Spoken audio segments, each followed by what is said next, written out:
My hippocampus must be so swole. Huge. Yeah. My 90-year-old grandma playing Mario 64. That just seems Awesome. Welcome to Hello PhD, a podcast for scientists and the people who love them. This week, we reveal the secrets for making your grad school application stand out from the crowd. Stay with us.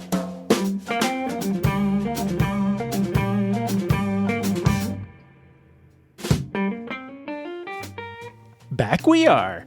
This is Hello PhD, episode 84. I'm Joshua Hall. And I'm Daniel Arneman. And we'll discuss the human side of science and life in the lab. All right, Dan, that change up of the intro can only mean one thing.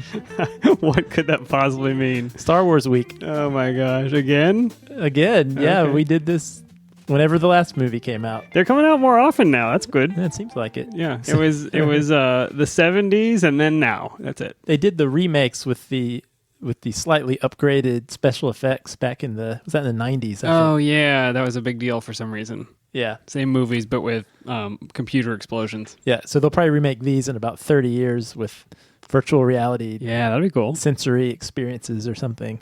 But I actually have my tickets for Thursday night, opening night. You gonna wear a costume? I have a T-shirt.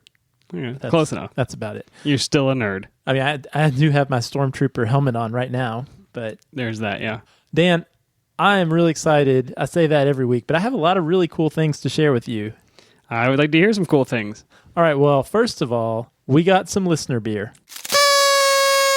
Hooray! Listener beer via some sort of mail. Yeah, so in the mail, and actually this is funny because... They didn't send us the ingredients, did they? No, We're not actual- making any more beer. bottles of beer, but I almost missed it because it's the holiday season and Amazon is now my go-to all of my Christmas shopping needs, it seems like. Yeah, it's a constant flow from the mail truck to your house. But actually, Dan, just to let our listeners in on what we're dealing with here in the studio, you can see over in the corner of the studio, Dan, what's over there?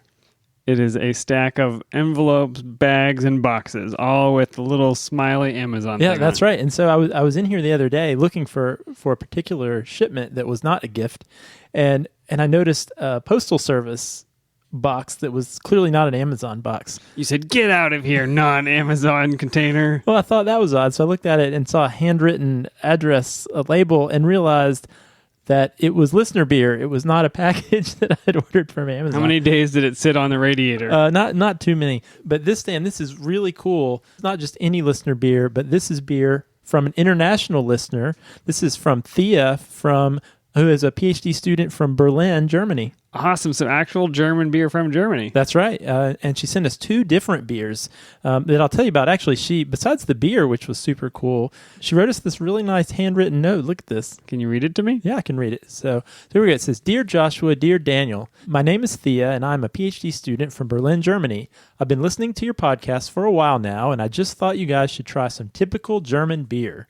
It's from the very north, Flensburg, and the very south, Kempten, of Germany. If you Google these two cities, you'll see they are approximately 800 kilometers in between. I hope you like it. By the way, the bottle's lid should make a plop sound when you open it. The Flensburg company received 4 million euros of subsidy to do research on this sound to improve it. Isn't that an awesome career path for a scientist?" The acoustics of beer opening. That's a job someone has. So you may not have noticed there, you may have been wondering why these empty glasses are here and I have not opened the beer bottle yet. Yeah, I thought you were holding out on me. Well, I thought we have to capture this sound on the air. Excellent. Let's do it. This 4 million euro investment. Talking about science, I would love to hear more about social sciences or even humanities in the show, since I'm writing my thesis on education/school policy. Anyway, the podcast helps me greatly to understand why my natural science friends are the way they are. Best regards from Berlin. Greetings, Thea. Your natural science friends are the way they are. Yeah, I wish I understood why my natural science friends are the way they are. Welcome to Hello PhD, Yep. a podcast for helping you understand why your natural science friends are the way they are. Why are they always at work on Saturdays? Here's why. All right, so I have not opened this beer yet because I wanted to capture this 4 million euro sound Okay.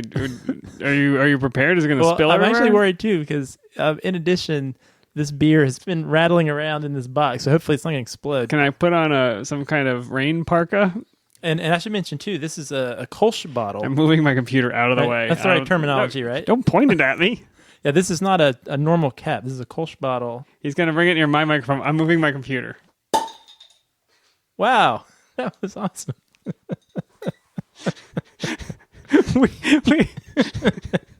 we were both cowering in fear as if someone had a firearm in the studio. That was a cool sound, though. That was amazing. That was definitely worth 4 million euros. I haven't told you what we're drinking yet, but you can probably see from the color. I just know how it sounds. This is great, Dan. This is a type of beer we don't drink a lot of. This is the Flensburger Pilsner. There should be a nice, crisp, lighter beer. You can see it has a nice straw color to it. Tasty. It is tasty. And it is not quite so heavy as beers that I'm accustomed to.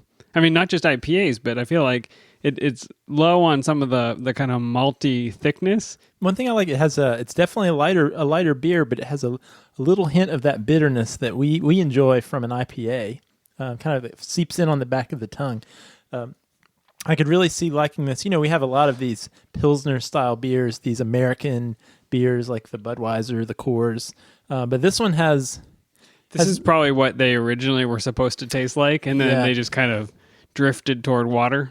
I think so, because this definitely is that lighter character, but full of flavor. Has a nice foamy head on top. This is great. This is awesome. Thank you, Thea, for expanding our horizons. Yeah, and we have another beer that we're going to save for next week. So okay, sounds good. I'll look forward to it. All right, Dan, got some more good news for you. It's like Christmas came early here at the Hello PhD Studios. Do I get to start opening boxes in the corner? Not yet, but we got some listener beer, but we also got a new Patreon patron.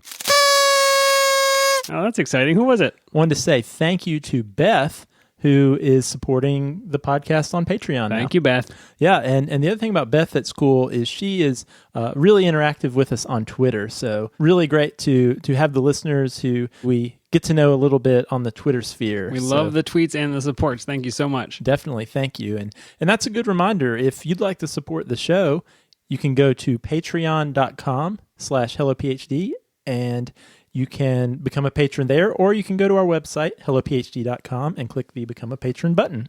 Now, Josh, are there some other ways that people, scientists, grad students, can part with their money, maybe giving it to the government in any way? Well, I think the grad students, if things don't change, might be giving a lot more of it to the government. Yes. So that was my classy segue into, is there any update on the tax bill? I know that some things have changed. Yeah, so we mentioned it on our last show. There are some updates that we wanted to share. This is certainly a fluid situation, but as of today, which we're recording this on December the 7th, the Senate's version of the bill did pass, and as I think we mentioned on the last show, that version did not have the additional taxation on tuition paid on behalf of grad students, unlike the House bill. But now that both House and Senate have passed their own version, it's back to the House, it's in committee, and they're working on a compromise bill in order to hopefully draft something palatable to both houses. I have to say, I understand this part of the bill-making process the least. It's like there are two separate things. Yep. And somehow they get jumbled together. And does everybody re-vote and there's no problem? I don't understand. Yeah, I think so. The House will then re-vote on a compromise version of the bill, and if that passes, that version of the bill will then go to the Senate. I should know this, but I think they cut funding for social studies education at my school. Yeah, so what has happened, the House will amend the Senate version. The House will vote. If it passes the House, that bill will go to the Senate. They will vote, and if it passes there, it will go to the president's desk for signing into law. And this obviously, Dan, this is a Republican-led tax overhaul, and the plan the GOP has announced is they would like to get something signed by the end of this year, which is rapidly approaching. So right now is a critical time for grad students to become socially engaged. Call your representatives, call your senators, call your House of Representative members, especially right now, because now is the time when your voice can make a difference. And I believe there's some movement towards eliminating this bill. Actually, I don't know if you saw this, Dan. There were a handful of grad students who were arrested at the Capitol earlier this week. That's awesome. Yeah, they were protesting outside of House Speaker Paul Ryan's office, and they refused to vacate, and they were arrested. Said, get this science out of here. Please call your congressman, and hopefully we'll have good news to share by our next episode. Yeah, if it goes the wrong way, may I recommend moving to Germany, where the beer is delicious, nice and beer. They have grad programs, so That's right. worth looking into. Yeah. Josh, time for Science in the News. All right, Dan, let's hear it. Dan, you're giving me a break this week. You're going to take the lead on some science in the news. I took it. I found some science. Josh, do you remember as a child the first video game system you owned? I absolutely do. I had the original Nintendo Entertainment System that I received for Christmas in 1985. Oh, it was 85. Very good. Mm-hmm. And do you remember how you got your parents to buy it? Or did you think it came from Santa? I don't know how it worked in your So family. this is absolutely true, and kudos to my parents for this. Or I guess I could blame my parents for this. When I got the Nintendo, I had never heard of it. I didn't even know it existed. No. Yeah, so when I got it, that was the first I knew of it. Your parents knew about Nintendo before you did? I was 5, Dan. Wow. Yeah, I was that's 5 early. years old. So I actually didn't ever ask for it. That's fascinating. I wonder why they decided to get it for you. I don't know, but I mean, good on them, right? That's great. Yeah. Well, I remember, I had played Nintendo at a friend's house and I wanted one so badly. And so maybe other listeners have tried this. Went to my parents and said, we need to get a Nintendo because it's really going to help improve my hand-eye coordination. Like, you have to come up with some reasons why your parents think Well, you that's should impressive play. if you came up with that. Yeah, I think sort of data-driven. I think that's right. Well, I had older siblings, so we had this idea that this was going to help. I don't think my parents bought it for a second, but we did end up getting a Nintendo at that time. But so anyway, the science I'm bringing you this week is about the effects of video games on the brain. Oh, nice. Which I always assumed was terrible across the board. So you're going to find out if your childhood logic actually holds up under scrutiny. That is exactly right. Actually, here's a funny aside on that. I mentioned that I got my first Nintendo from my parents for Christmas. Guess what I asked my parents for Christmas this year? Is it a Nintendo? The Super Nintendo Classic. Oh my gosh! Are you familiar with that one? Not the Switch. I don't have any interest in that, Dan. Once you get to a certain age, you don't want new things. You just want to relive things you the old used to things. have. Yeah. Yeah. So this Super Nintendo re-release with 20 or so classic games. All right. Well, let me set this one up for you, Josh. There is an area of the brain called the hippocampus, which, as you'll recall from episode 39, means horse sea monster because it's shaped like a seahorse. The hippocampus is involved in short-term memory and spatial navigation, and it was observed, I don't know how long ago, but they did studies in London taxi drivers, and they found that these London taxi drivers who had memorized paths around the city had increased gray matter in their hippocampus. I don't know if you ever heard that story before. I haven't heard that story, but I'm interested where you're going with this. Yeah. So they found not only that those London taxi drivers had increased gray matter in the posterior hippocampus, but also that if they trained new people with the same type of training about driving around the city like that, they would see an increased amount of gray matter in the hippocampus. So part of the brain involved in memory and spatial navigation. And they've taken that further. I was fascinated to learn there is a body of science that refers to the effects of Mario 64 on the brain. Oh. Which I think is great. Now, see, this is not good because I actually skipped the 64 system because I was in college and I was really busy, so I went straight from Super Nintendo to GameCube. Yeah, but this is is Mario 64. Yeah, it's the 3D one, right? Yeah, it was introduced to more 3D, the Golden Eye. I don't know if you remember that game. Yeah. Yeah, that was sort of the first person. Well, I'm sorry you missed out on it. This explains a lot about you. But they've actually shown that they first did correlational studies linking video game play in young adults to gray matter development, and then they were able to do controlled studies showing that it was by playing these 3D video games, it was actually able to increase gray matter in the hippocampus. So it was a 2015 study that demonstrated young adults who trained on Super Mario 3D showed increased spatial and episodic memory performance compared to people who trained on 2D games. Okay, so now, okay, I was feeling excited because what I was going to say was... Board games don't count, Josh. No, what I was going to say, my children are now old enough. We have a Nintendo Wii. I'm sure you've played the Wii. But on the Wii, you can purchase these old school games, like original Nintendo games like I played in the early mid-'80s. Rot your brain. Well, what I thought was interesting was I broke out The Legend of Zelda, the original Legend of Zelda. The best video game franchise ever made. Yeah. And I have not played this game since probably the late 80s.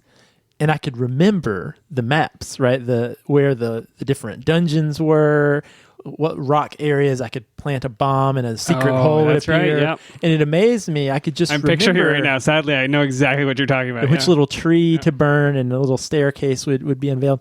So what I was going to say, as you were explaining this, you look like a wizard to these kids, don't you? Exactly. Was, wow, my hippocampus must be so swole. Huge. Yeah. because I could remember these 2D maps from The Legend of Zelda, but you're telling me that my 2D map memorization does not it's not the same thing as this 3D spatial memory. Well, I will admit to not having gone back to read the background paper in its fullness, but that was the conclusion that I took from it. So there's this research about Mario 64, and the reason it's Science in the News is because there was a new study out of the University of Montreal where they were interested in looking at hippocampal degeneration in older adults. So a decrease in gray matter in the hippocampus is one of the leading signs of things like Alzheimer's and cognitive impairment. And so what they wanted to know is, if we give older adults Mario, will it actually improve their memory and cognition and performance by playing a video game? Seems amazing. So I'm just trying to imagine my 90-year-old grandma playing Mario 64. That just seems awesome. Seems like a high bar to clear, but I don't know. Yeah, I think there was some training. So this, a pretty small study done by the lead authors were Greg West and Benjamin Zendel, and they had 48 subjects, broke them into 3 groups. So number 1 played Mario 64 for 6 months. It was supposed to be about 30 minutes a day, 5 days a week. Another group of about 15 people took piano lessons. Boo. And another group had no contact, so they were the full control group. And they did a lot of work to try and control for the expectations of the researchers and things like that. But one of my favorite lines of a research paper in the methods section, it says, video game training was done at home using the Nintendo Wii console system with a classic Wii Classic controller. And then 2 participants completed all tasks within Super Mario 64 before the completion of the 6-month training period. Nice, good for them. I know, that's what I'm thinking. You said, could Grandma play this? 2 of the grandmas were able to beat the game. Yeah, nice. Better than I did. So then they got moved on to Super Mario Galaxy, which I've never played. So that is great. That's cool. So they took these 3 groups: video games, piano, nothing, and they assessed them before and after on the Montreal Cognitive Assessment, which is a test of cognitive ability. They did a short-term memory test, and then they did MRI imaging, voxel-based morphometry, to measure gray matter in the hippocampus. And what they found is that video game players scored significantly better on the cognitive tests and the short-term memory tests, and they had increases in short-term memory performance that correlated with changes in the hippocampal gray matter across all the participants. But one of the things that they noticed was that correlation was more driven by the fact that in the control group, the hippocampal gray matter had degraded. So it wasn't that the people who played the video games got so much better. It's that they saw more degradation in the people who were in the control group. Wait. So are you saying video games can slow aging? Well, so I'm not the fountain of youth. So this is Science in the actual title of this paper was Playing Super Mario 64 Increases Hippocampal Gray Matter in Older Adults. Did you find this because you typed Super Mario 64 into the search line? I think I found it on Reddit. Yeah, it's a good question. But the reason this is fun and the reason this is Science in the News is because I think it's interesting to see what the news did with this research. So the title's about hippocampal gray matter, which doesn't play well. Here are some other titles. These are articles written that refer to this. So Newsweek said, improve brain function by playing Super Mario and other video games, science says, which I think is nice. My favorite one was from inverse.com. Keep gaming forever to save your brain, scientists say, with a subtitle, playing video games is better than learning to play the piano. Take that, parents. Lots of hilarious, extremely overstated news article titles that make you click. It draws the clicks, but still pretty cool. And I think the point here is that we should be buying our parents Nintendos for Christmas. Yeah, Dan, I'm going to make sure I set my mom and dad down with me Christmas morning, and we're going to play. And then just to answer my original question, I searched PubMed for Super Mario and found your paper and one more. No documents found for Legend of Zelda. So well, the questions remain: can Legend of Zelda do anything? Still a fun game.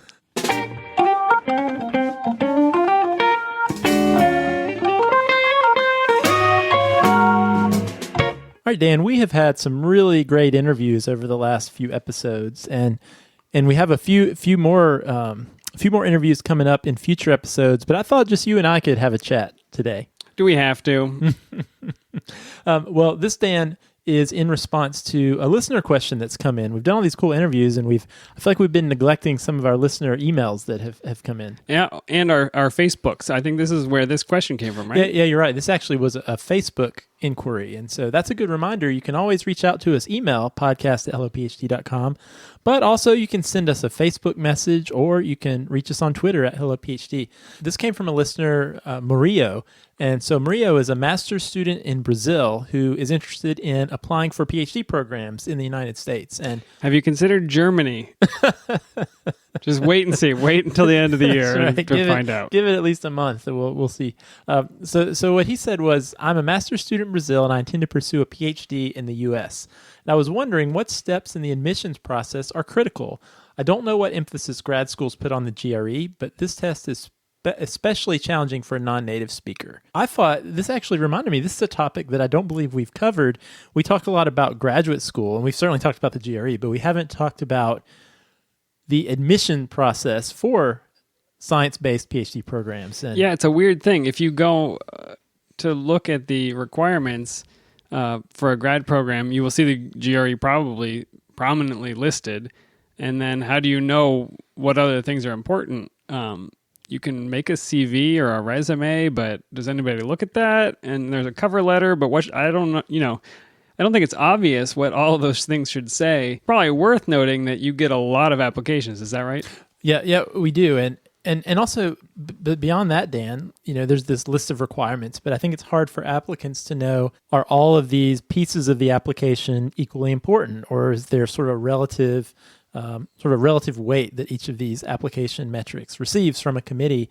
And so I thought this was an interesting topic because this is a topic I actually think a lot about and know a lot about in my job that pays.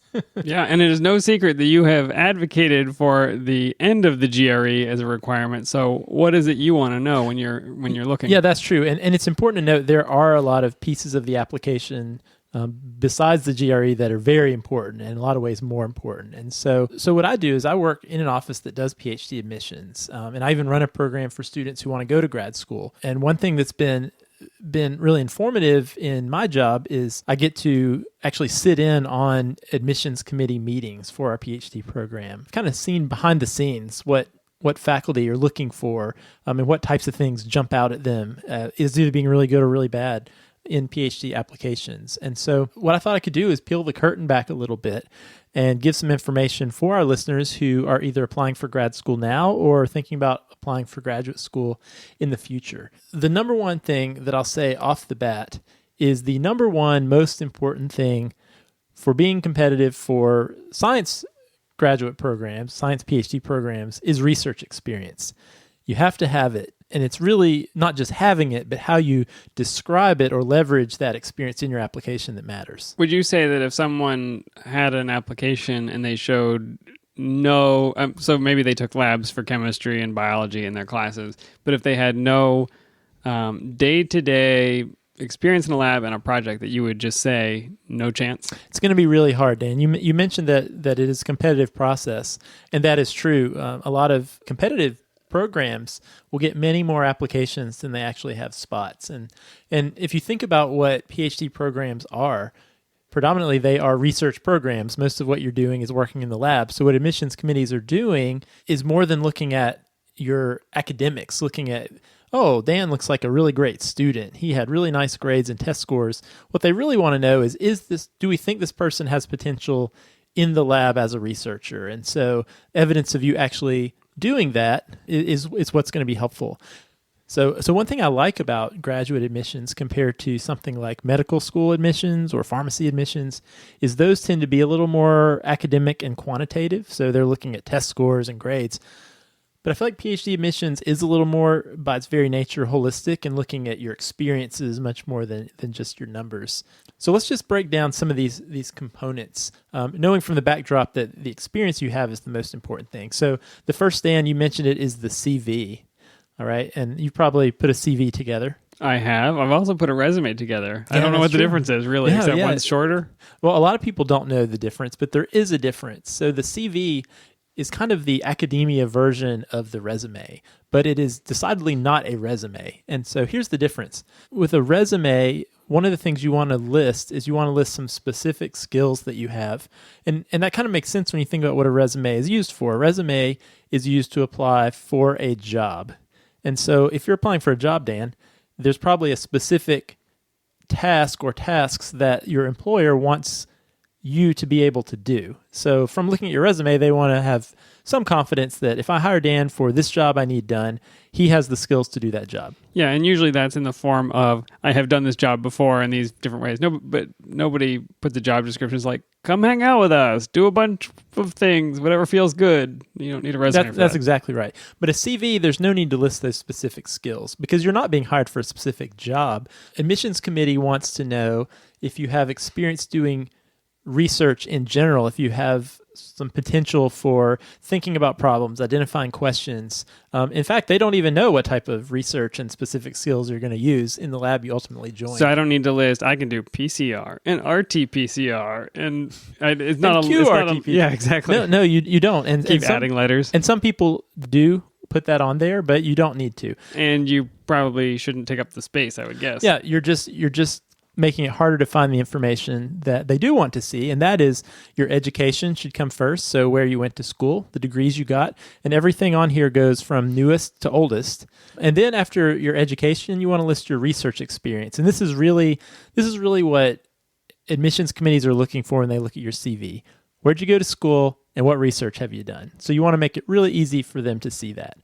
So really, concretely, if you are an undergrad or a master's student, find time now to volunteer or to work or get a part-time job in a lab in the field that you want to do work. Because this is an opportunity where people will accept you into their lab with very few questions asked.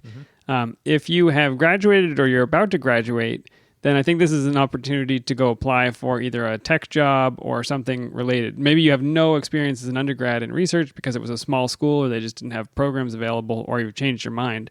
Now's the time to take a few years off, go work, and get that experience under your belt. Yeah, and the beauty of that is twofold, because one, that's what's going to make you the most competitive for PhD programs, but also that's how you're going to really know if going to grad school is what you want to do. Because reading about the discovery of penicillin, exciting. Discovering penicillin, probably really, really boring, or it depends on your personal style, but the doing of the work is different from the description of the end result, I think. Yeah, and actually I told a student I was talking to just today who's applying for graduate school, I think it's really important at the point of when you're ready to apply to grad school that you really love working in the lab.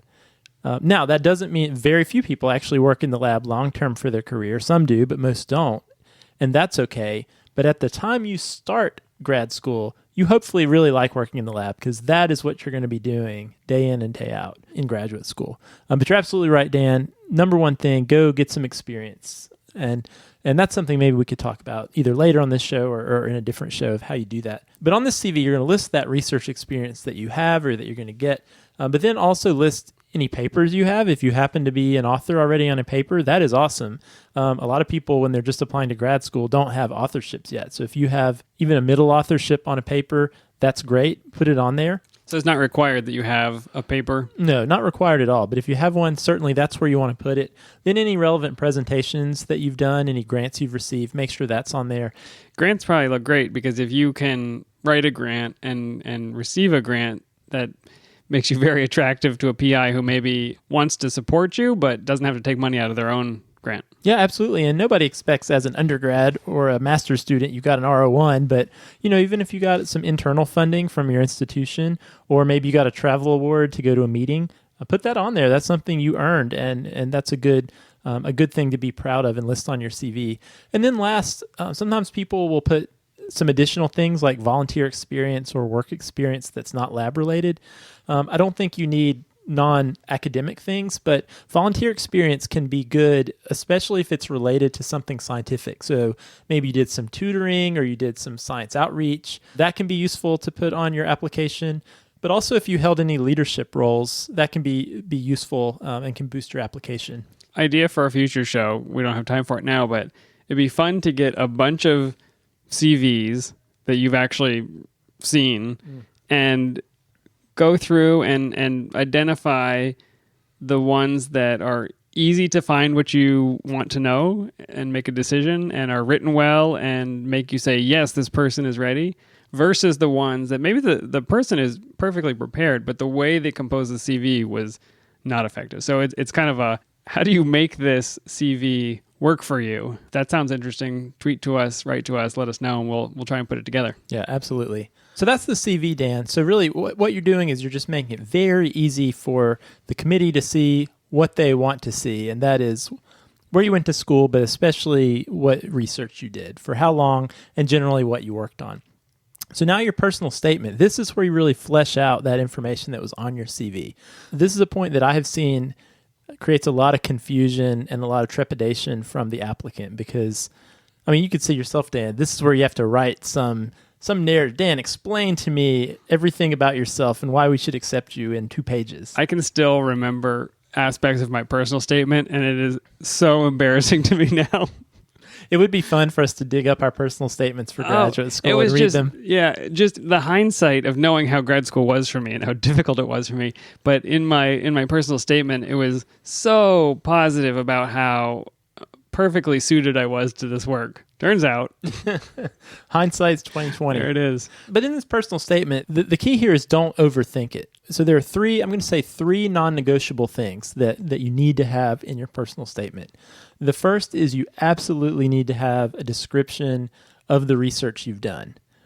I've actually seen personal statements that talk a lot about the personal part, about your story, how you grew up, and what you're interested in, but no description of research you've done. And that's bad because one of the main things admissions committees are trying to get out of your personal statement is that research experience you listed on your CV, you actually understood what was going on there. And so your personal statement is where you have the opportunity to explain the project that you worked on. What was your contribution? What was the big picture? Yeah, I would say that be quite sure that what you write, you understand, because if you do get called in for an interview, I have to imagine the first thing that the interviewers will ask you about is what you wrote there. You know, you typically go around to different labs, to different investigators. They sit down with you to explain what they do, but they also have your application with them. And of course, they're going to want to talk to you about your science. So don't take the risk of putting down something you heard the postdoc say in your lab that you don't have an idea what it is, because that's a path to being very embarrassed. Yeah, that's absolutely right. And you know, when you eventually transition into doing interviews, that's the lion's share of what you're going to be doing in those interviews is talking about the research that you're writing about in your statement. So in these research descriptions, this is not a place to use the word microliter at all. These are not detailed method sections of your research. Just talk about liters. But this is big picture. What does the lab do? What was your project? The hypothesis? Generally, what methods did you use? Any conclusions? But more, what did you do? And, you know, really the personal statement for graduate school is maybe the only time scientifically where you actually say, I did this or I did that. Often we try to stay away from the word I. It was found that. Yeah, don't do that. Here you can actually say, my project was to do this. I did these experiments and I figured this out. Because this is about you. You're selling you here. So make sure it's clear what your contribution was. So besides your research description, the second thing is why you want to go to grad school in the first place. Why are you applying? Hopefully you know the answer to that at this point. That's something that you should think about before you apply to grad school. I don't want to get a job. This is the only way that... In this economy. Wrong answer. I didn't get into med school, so I decided to apply to grad school. I've been kicked out of 14 other programs, and this is the last one that I'm allowed to. So you want to have a good answer for why you want to go. And then the last thing is, why is the school that you're applying to a good fit for you. And being specific is good here. So even including some faculty. Best football team. Is that a good answer? Probably not a good Okay. answer. So what you want to do is hopefully in your research statement, you've talked a little bit about the work you've done. You've talked a little bit about what some of your interests are. And then you want to pair that with what that school actually does. So you can list some specific faculty that are doing that type of work or some programs that school has. Name dropping is okay. Maybe there's a connection that you have there, somebody you met at a meeting. You want to make it appear that I didn't just copy and paste this personal statement to 8 different schools and here's your copy. Let me ask Josh. There is a tendency for some people to apply to 1,500 different programs. And at that point, you don't have the chance to learn about them. It's copy, paste, copy, paste, copy, paste. Do you recommend the buckshot approach like that? Or would you say, actually make sure you understand the program before you apply? Yeah, no, that's a great question. And it's a lot of work to apply to each individual school. It should be, technically, I think. And in a lot of cases, it costs money too, right? There are application fees for each school. So what you don't want to do, what you want to avoid doing is what you just said. You don't want to just apply to a broad swath of schools without really knowing if they're a good fit for you. Any school you apply to is a school you should hopefully be interested in actually going to. And the number one thing you should be looking at, we mentioned the research is the research is important. There should be at least 2, 3, 4 faculty doing work there that you think is interesting. How many schools did you apply to? I think I applied to 5 or 6. 5 maybe? Not actually, probably too few, but I think to 5. I applied to 2. That's too few. I think 7 is a good number. That's what I advise a lot of my students. But that's a lot of work you're talking about to understand the program, the faculty, the different research going on, what that city might be like, things like that. That's a lot of work. So it is. Wouldn't do too many more than that. No, I wouldn't do too many more than that. But then the last thing maybe you can add in addition. So we talked about the 3 main things. But if there's something unique about you, make sure you include that in your statement, especially if it demonstrates some important qualities about you. So maybe I have 6 arms. I can pipette faster than anyone. What do you mean unique about me? Do the work of 3 graduate students. Maybe you've overcome something challenging in your life. Maybe you were a varsity track runner, right? Something that demonstrates some qualities about you and who you are that you could leverage into strengths as a graduate student or in the lab. But also maybe there's a weakness on your application. Maybe, and we'll get into this, but maybe you've got a couple grades that weren't so great or your GRE score is a little bit low. The committee's going to see that, so don't hide from it. But go ahead and just address it up front. Say, I realize my score was a little bit low on the GRE, but that's not an indicator of my ability in the lab. You can see from my experience, things like that. So you don't need to hide it and hope that they don't see it, because they will. They will. May as well talk about why it happened or what it is. Exactly. And so that's a good transition into the letters of recommendation. So this is the last piece that also has to do with your research experience. And so the best applications are going to have that description of the research in the personal statement that's going to be really flesh out that experience that was listed on the CV. But hopefully that will be paired with a nice letter of recommendation from the advisor who you worked with doing that research experience. So really the key thing to mention with letters of recommendation are that those letters need to be from the research advisors, the faculty research advisors that you worked with.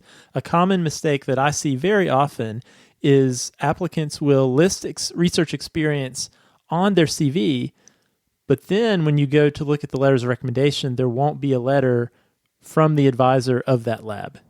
And for better or worse, what happens in that case is the admissions committee will then assume that it must not have gone well, which is why there's not a letter from the faculty member. What if it didn't go well? That's a good question. Because that happens. That does happen. And in that case, hopefully you have some other research experience that went a little better. I assume if the only research experience you ever had went bad, you probably wouldn't be applying to grad school. Yeah, it's possible. I can just imagine situations. Things happen. Sure. We've heard enough stories about PIs and students that, and particularly if you're coming right out of undergrad, maybe you've only worked in one lab. Mm-hmm. Maybe that's an opportunity to go work in another lab. I don't know.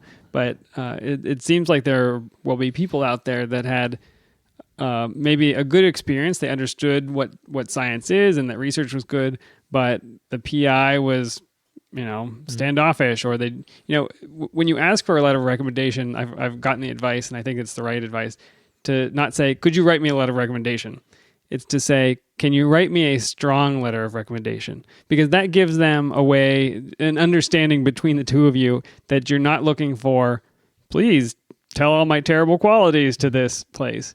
It says, as you understand it, was I good enough that you could recommend me?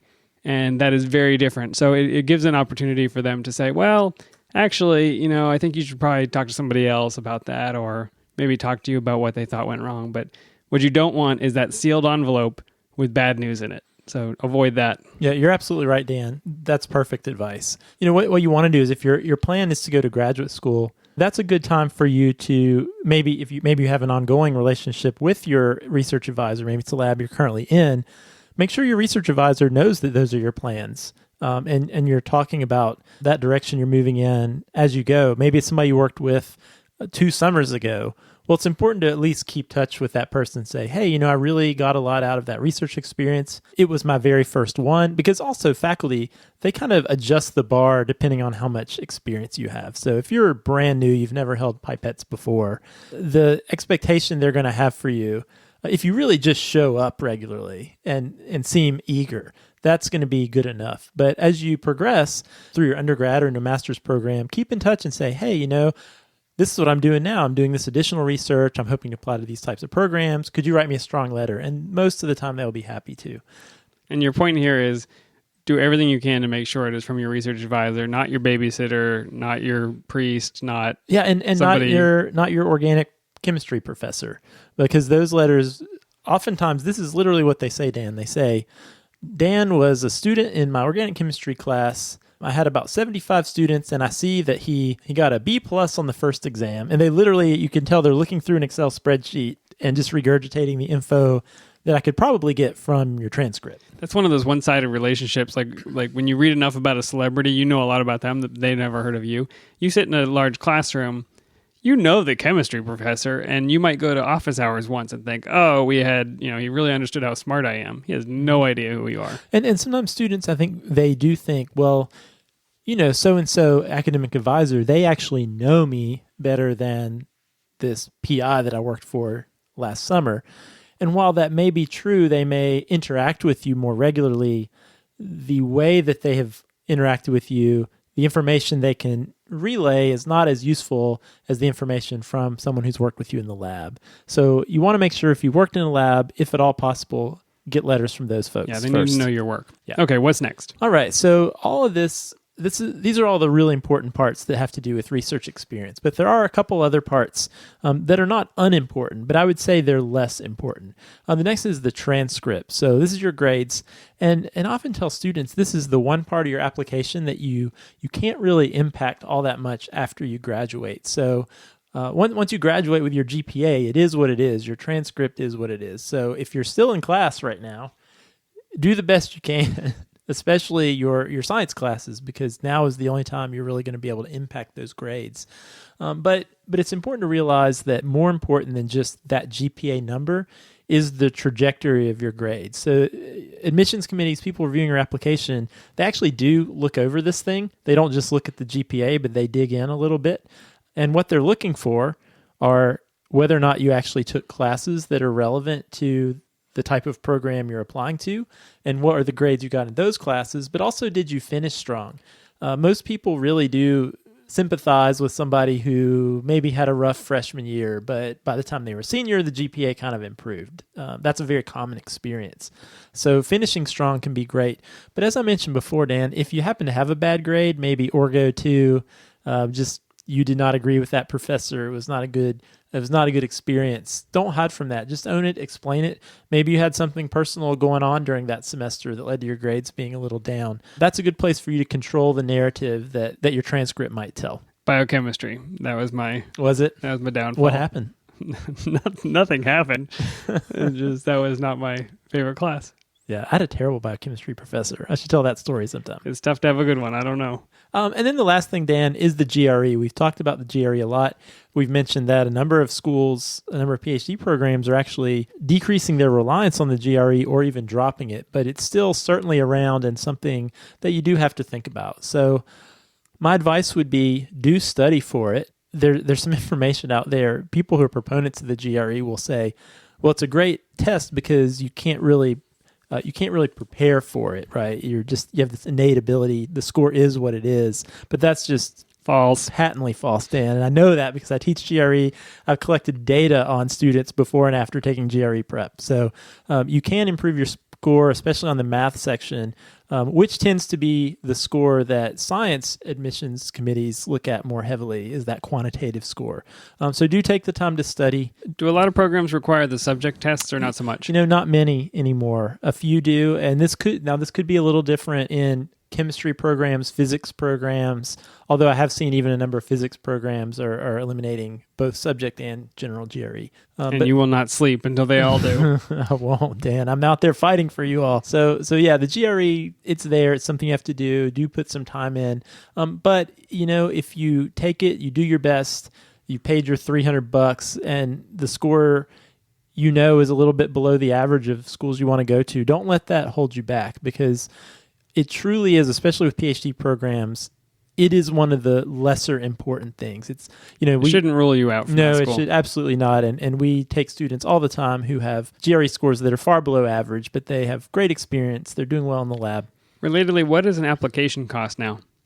A lot of places, I would say a typical application probably costs in the $50 to $100 range, 75 maybe. Okay, so if you're applying to 6 or 7 schools, this can get pretty pricey. Yeah, it can get a little pricey. I will say, Dan, there are some schools that have free applications. Sometimes these tend to be private schools will often have free applications. So just check around. Also, sometimes programs will offer fee waivers. If you're part of an underrepresented group or you come from a socioeconomic background that's disadvantaged, you can sometimes inquire about fee waivers from schools too. And any tips for international students like the person who asked?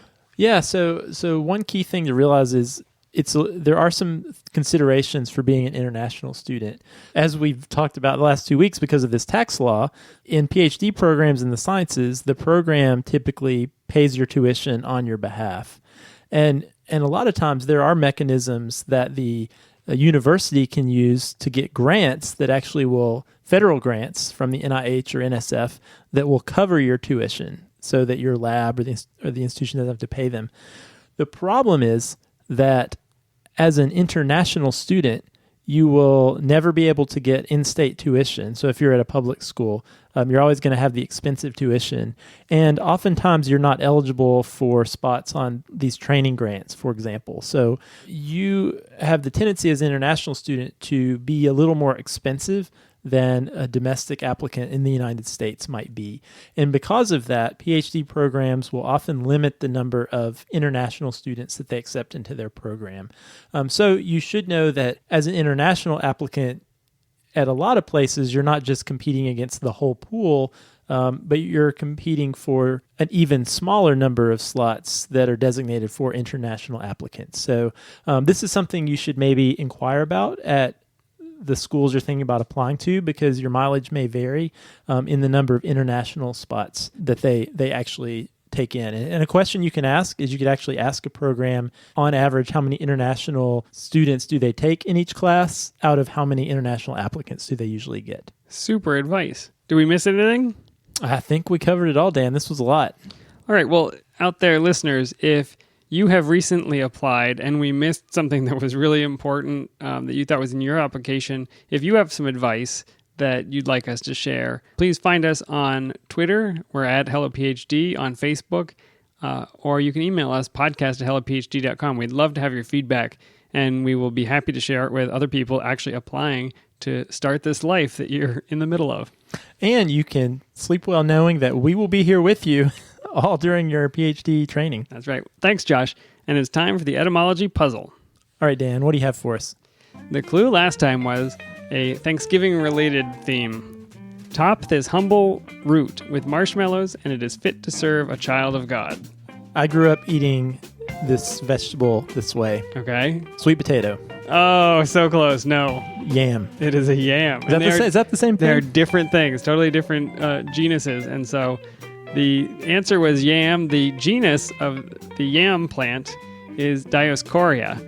And that comes from the Latin roots, I guess Greek roots, forgive me. Dios, so that was Zeus, God, and Coria, which is a boy, a youth, a soldier, or son. So I translated that into child. So child of God, Dioscorea. The plant was named after a Greek physician and botanist who wrote a 5-volume encyclopedia about herbal medicine, and his name was Dioscorides. So the root vegetable took its name from that particular person. So you said, the sweet potato is different. It is the sweet potato is Epomoea batatas, which is a totally different plant. But they taste similar. What did you grow up eating? Yeah, I'm sure it was sweet potatoes. I think in the United States we call sweet potatoes yams. But it's all sweet potatoes. They're different vegetables. I had some sweet potato fries for lunch yesterday. They were delicious. There weren't yam fries, though, which would be even more awesome on the menu. I like the word yam. I appreciate that. So you did eat some. I'm glad to hear that. I did. I certainly did, yeah. And they had marshmallows on them. All right. And the word yam comes from either Portuguese or Spanish, enye, A-M-E. Yam. How do you pronounce enye? Yam. Yeah. That's what cars say when they drive by. It is. The main derivations borrow from verbs meaning to eat. So kind of goes together. There you go. Nice Thanksgiving. You eat the eats. Yep. Nice Thanksgiving theme. Let me give you the clue for this week, Josh. Don't swat this genus of wood-cutting insect. It is an important pollinator. I'll read it one more time. Don't swat this genus of wood-cutting insect. It is an important pollinator. Remember, we're looking for a scientific word described by the clue, and once you get it, you'll find the literal meaning of that science word as a phrase in the clue itself. If you think you know the answer, email it to puzzle@hellophd.com, and we'll randomly select a winner from all the correct responses and send the lucky puzzler an Amazon gift card. All right. Well, if you have a question or topic idea, we'd love to hear it. You can email us at podcast@hellophd.com, send us a tweet at hellophd, or leave us a message on the Facebook page. If you like the show, leave us a review on iTunes or send us a handwritten card. We love the feedback, and it helps new listeners find the show, and it makes our day. Attach the card to a beer. If you'd like to support the show, you can become a patron, just like Beth did. Simply go to our website, hellophd.com, click the Become a Patron button, or you can visit patreon.com/hellophd. We would appreciate the beer money. All right, Dan, I'm going to get out of here and try to avoid some Star Wars spoilers before Thursday night. I'm going to call you in the middle of the night and read them out loud. All right, Dan, let's claw our way out of all these Amazon boxes. All right, you're not going to do a Yoda impression for the season? See you next week, we will. All right, we'll see you next time.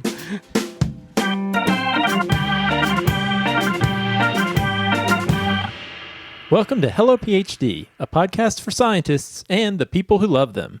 This week... What are you doing? What are you doing? Something felt wrong. You stay off my lines. Something felt wrong. I was like, what's wrong with this? This feels weird. Nailed it. Take 2. Here we go.